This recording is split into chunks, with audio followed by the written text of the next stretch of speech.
Hello friend, student 94 में आपका बहुत बहुत स्वागत है। दोस्तों, यदि आपको वीडियो अच्छा लगे तो लाइक करें, शेयर करें, सब्सक्राइब करें, बेल आइकन पर क्लिक करें ताकि सबसे पहले आपको नोटिफिकेशन प्राप्त हो जाए। देखिएगा दोस्तों, पूर्व में हमने प्राचीन कालीन इतिहास के बारे में बात की थी, जिसमें प्राचीन कालीन इतिहास को हमने 3 भाग में विभाजित किया था।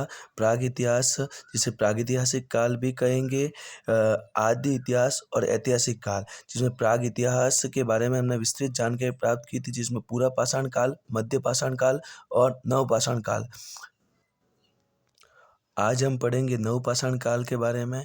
इससे पूर्व दोस्तों, मैंने जो पूर्व पाषाण काल और मध्य पाषाण काल के बारे में विस्तृत जानकारी देते हुए अलग अलग 2 वीडियो बनाए हैं। यदि आपने उन वीडियो को नहीं देखे हैं तो पहले उन वीडियो को देखिए, उसके बाद में जो है नवपाषाण कालीन वीडियो को अच्छे से आप वॉच कीजिए।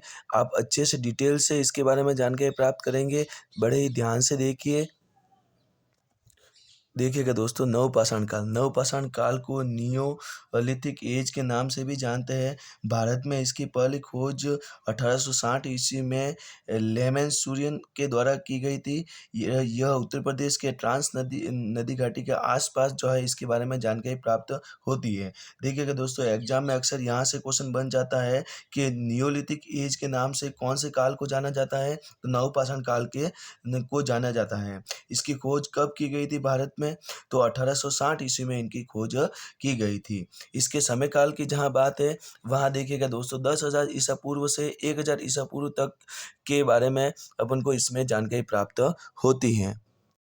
नवपाषाण काल में कृषि की शुरुआत हो चुकी थी, जिसमें देखिएगा दोस्तों, कृषि के हमें साक्ष्य मिलते हैं, जिसमें प्रमुख रूप से जौ है, गेहूँ, कपास, मक्का, फल, चावल, बाजरा कृषि के रूप में प्रमुख फसलों के बारे में जानकारी प्राप्त होती है। जो अधिकतर मेहरगढ़ में जौ और गेहूँ के साक्ष्य देखे जा सकते हैं। इसी संदर्भ में देखिएगा, जौ का उपयोग लोग जो है केवल धार्मिक कर्मकांड या धार्मिक क्रियाओं के रूप में इसका उपयोग करने का कार्य करते थे। देखिएगा दोस्तों, इससे पूर्व हमने पूर्व पाषाण काल और मध्य पाषाण काल के बारे में जानकारी प्राप्त की, जिसमें लोगों का जीवन घुमक्कड़ था।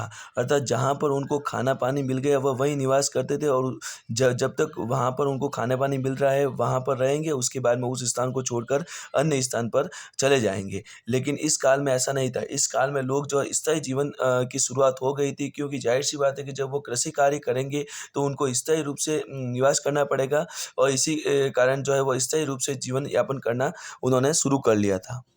देखिएगा दोस्तों, पूर्व मैंने आपको बताया है कि पूर्व पाषाण काल और मध्य पाषाण काल में लोगों को आग की जानकारी प्राप्त नहीं थी।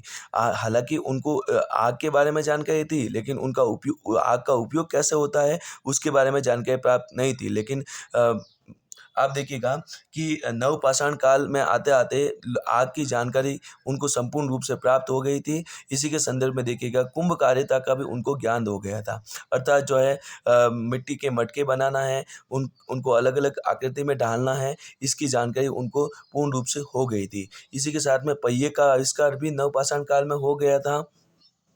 नवपाषाण काल में औजारों की जहाँ बात आती है, वहाँ क्वार्टरजाइन पत्थर के जो है औजार बनाए जाते थे, जिसमें आप देखेंगे पॉलिशदार कुल्हाड़ी, अलग अलग प्रकार से डिजाइन किए हुए, पॉलिश किए हुए अनेकों जो है औजार बनाने का कार्य होता था।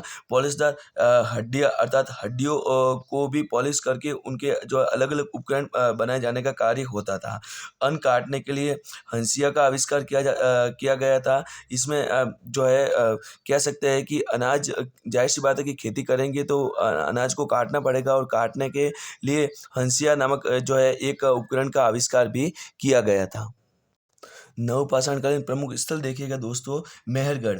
मेहरगढ़ कहाँ है? वर्तमान में पाकिस्तान बलूचिस्तान में जो है मेहरगढ़ नामक स्थान है। यहाँ पर प्रमुख रूप से अपन को कौन से साक्ष्य प्राप्त हुए नवपाषाण काल के, तो 7,000 ईस्वी पूर्व में कृषि के साक्ष्य वहाँ से प्राप्त होने का कार्य हुआ है। वहाँ पर पशुपालन के भी साक्ष्य प्राप्त हुए। सर्वप्रथम एग्जाम में आपको पूछ लिया जाए कि मेहरगढ़ से कौन से पशु के सर्वप्रथम साक्ष्य प्राप्त हुए, तो आप बताओगे भैंस के सर्वप्रथम जो है साक्ष्य प्राप्त होने का कार्य हुआ है। उसी संदर्भ में आगे देखिएगा, लहुरा देव, यह संत कबीर नगर उत्तर प्रदेश में है। उत्तर प्रदेश में एक स्थान है संत कबीर नगर, वहाँ पर लोहरा देव नामक स्थान है जहाँ पर 8000 ईस्वी पूर्व चावल के साक्ष्य प्राप्त हुए हैं।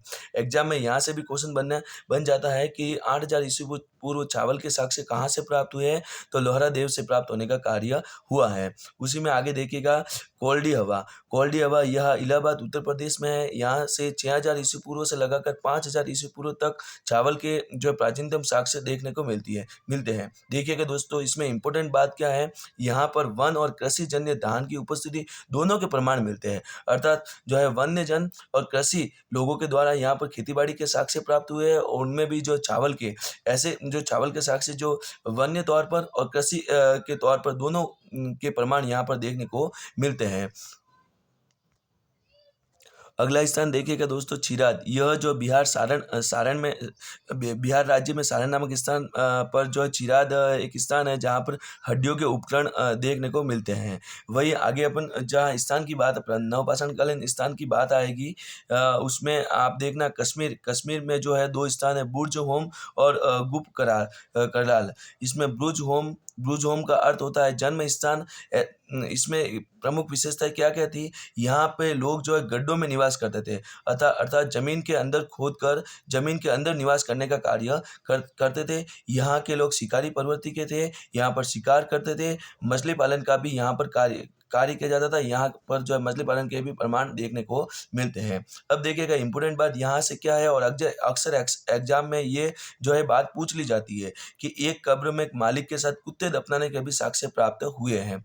अर्थात एग्जाम में सीधा सीधा यहाँ से क्वेश्चन बनता है कि कौन सा स्थान है जहाँ पर मालिक के साथ कुत्ते दफनाने के साक्ष्य प्राप्त हुए हैं, तो आपको बताना है कि बुर्ज होम ये जो है नवपाषाणकालीन स्थल है।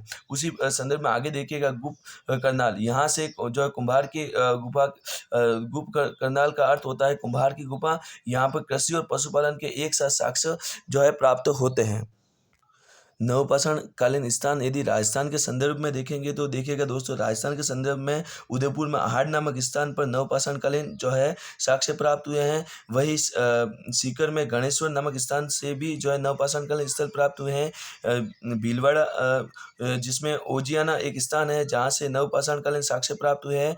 राजसमंद में गिलूर नामक स्थान से नवपाषाण कालीन जो है साक्ष्य प्राप्त होने का कार्य हुआ है। पाकिस्तान में कुछ दोस्तों स्थान है नवपाषाण कालीन स्थल, जिसमें देखना मेहरगढ़ है, राना गुंडई है, और मुगल गुंडई, पेरियानो गुंडई, डाबरकोट, बालकोट, ये संपूर्ण स्थान जो है पाकिस्तान में नवपाषाण कालीन स्थल है। देखिएगा दोस्तों, इसी में आगे नवपाषाणकालीन संस्कृति की प्रमुख विशेषताएं क्या क्या रही हैं, जिसमें लोगों की क्या क्या विशेषताएं थी। जिसमें सर्वप्रथम अपन देखेंगे गृह निर्माण, मतलब लोगों का उस समय घर कैसा था, वो किस प्रकार से निवास करते थे। तो देखिएगा यदि गृह निर्माण की बात आती है तो मध्यपाषाण काल में ही इसकी शुरुआत हो गई थी, लेकिन पूर्ण रूप से इसका जो है विकास चरम अवस्था पर नवपाषाण काल में इसके प्रमाण देखे जा सकते हैं। जिसमें कश्मीर में लोग जो है गड्ढों के अंदर गर्त बनाकर निवास करते थे। जो गर्त के ऊपर जो है छत घास फूस की छत होती थी, भूसी की दीवार होती थी, मिश्रित मिट्टी की दीवार भी देखी जा सकती थी। जिसमें चिराद और दक्षिण भारत में भी जो है मानव के द्वारा जो निवास किए जाते थे, वहाँ जो है इस प्रकार के गर्त का निर्माण होता था और लोग इसमें निवास करते थे। इसकी जानकारी हमें प्राप्त होती है। देखिएगा दोस्तों, नवपाषाणकालीन स्थलों में लोगों के निवास स्थान की जहाँ बात आती है, वहाँ पर कुछ झोपड़ी के भी प्रमाण मिले हैं। जो झोपड़ियाँ जो लट्ठे से बनी हुई होती थी, नरकुल, घास फूस और मिश्रित मिट्टी से भी जो है झोपड़ियाँ बनने का कार्य होता था। वहाँ के लोगों के द्वारा वस्त्र किस प्रकार से कैसे वस्त्र पहना जाते थे, तो इसकी जानकारी हमको पूरा पाषाण काल से ही मिल जाती है। जिसमें मनुष्य वृक्षों के पत्तों और छालों से जो है बने वस्त्र पहनने का कार्य करते थे। पशुओं के चर्म से भी ढके वस्त्र का वो उपयोग करने का कार्य करते थे। लेकिन नवपाषाण काल में कुछ परिवर्तन आया। वस्त्र निर्माण की जानकारी के तौर पर पौधों के रेशों और पशुओं के बालों से बने हुए वस्त्रों का वो जो है उपयोग करने लगे। कुछ विद्वानों का मानना है कि कपास की खेती की भी उनको जानकारी प्राप्त हो जाती है। वैसे तो देखिएगा दोस्तों, पशुपालन नवपाषाण काल में पशुपालन के साक्ष्य अनेकों स्थान से प्राप्त हुए, लेकिन प्रमुख रूप से मेहरगढ़ और चिराज से प्राप्त होने के कार्य हुए। प्रमुख पशु के रूप में गाय, बैल, भैंस, बकरी व कुत्ते के प्रमाण देखने को मिलते हैं। मृदभांड में कुम्हार के चाक की जो है आविष्कार उस समय हो गया था। कुम्हार के चाक से जो अनेकों कह सकते हैं कि मृदभांड बनाए जाते थे। मृदभांड को पॉलिश किया जाता था, उनके ऊपर जो अनेकों रंग चढ़ाए जाते थे।